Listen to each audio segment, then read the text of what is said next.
There have been harsh exchanges at Holyrood over plans by the SNP to restart the debate about independence. The party's Growth Commission is due to publish its final report tomorrow, featuring claims that an independent Scotland could thrive by matching the growth rates of similar small countries. Opposition leaders said the First Minister should focus on sorting out existing problems in schools and hospitals. From Holyrood, here's our political editor, Brian Taylor. Borgen, the First Minister's favourite drama about Denmark's determined female leader. The SNP Growth Commission reckons Scotland can match this.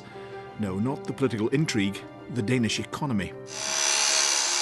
The report, out in full tomorrow, will argue that with a focus on skills, innovation and exports, Scotland could grow the economy in line with small developed nations like Denmark, Finland and New Zealand.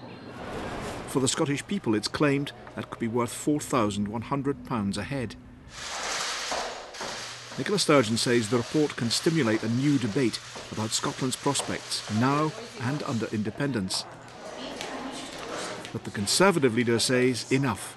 Get back to the day job. Tomorrow, the First Minister is going to launch yet another blueprint into independence, dragging this country back to the debates of the past. She has repeatedly claimed that education is her #1 priority, and so it should be. But the facts show difference. With her, it is independence first and everything else a long way behind. And the country is asking, why won't she give it a rest? Labour's Richard Leonard agreed, although his priority was the NHS. The long-delayed SNP Growth Commission report is published tomorrow. That might excite the backbenches of the SNP, but it will exasperate the millions of people right across Scotland who just want the First Minister focused on public services like our National Health Service.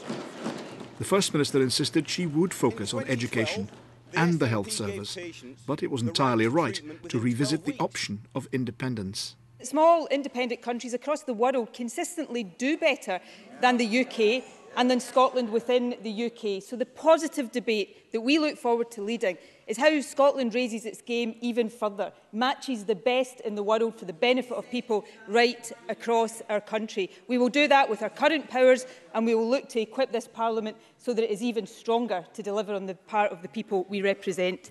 The political arguments will continue tomorrow and into the future. But, as Borgen reminds us, the choice lies with the people. Og derfor vil jeg nu lade det være op til den danske befolkning. Nicola Sturgeon also wants to let Scotland decide, but maybe not just yet. And Brian Taylor joins me now from outside the Scottish Parliament building. Brian, what can we expect from tomorrow?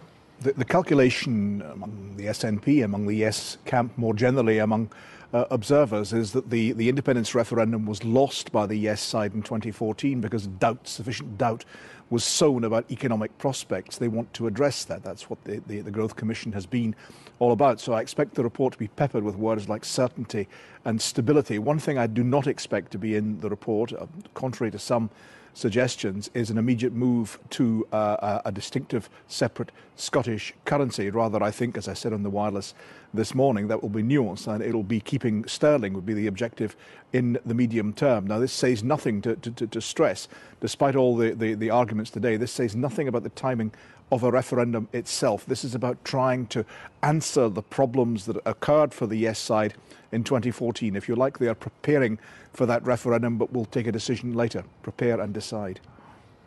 Brian, thank you.